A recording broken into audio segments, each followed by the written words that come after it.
Karena gelap menyelimuti, langit pun bisu tak berseri. Turunlah firman dari Rabbi Ilahi, menyinari hati yang sunyi. Di bawah Jibril penuh kemuliaan, kepada insan pilihan junjungan, Muhammad Rasul akhir zaman, menerima wahyu dengan kepatuhan.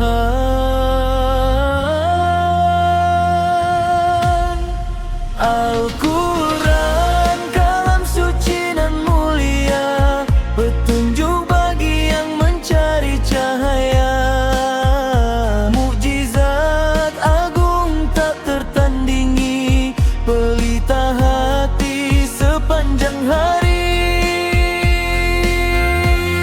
Tiada berubah walau zaman berganti, bahasanya indah, maknanya tinggi, menggetar jiwa yang mahu mengkaji, menyentuh hati yang suci. Rahmat bagi seluruh alam, penawar bagi hati kelam, bimbingan ke jalan yang benar, mengajak insan kembali sabar.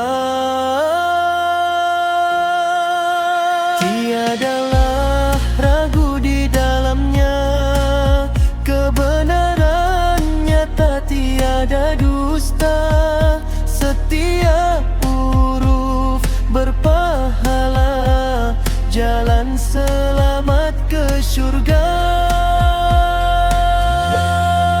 Al-Quran kalam suci dan mulia, petunjuk bagi yang mencari cahaya.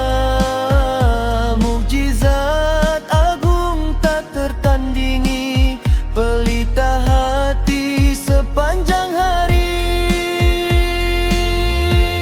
Tiada berubah walau zaman berganti, bahasanya indah, maknanya tinggi, menggetar jiwa yang mahu mengkaji, menyentuh hati yang suci. Dengarlah lantunannya yang lembut, menenteramkan jiwa yang kalut. Tiap lafaz ayat, tiap lembaran surah, isi kandungannya penuh hikmah. Peliharalah ia di dalam dada, amalkanlah dalam tiap langkah kita, agar hidup penuh makna menuju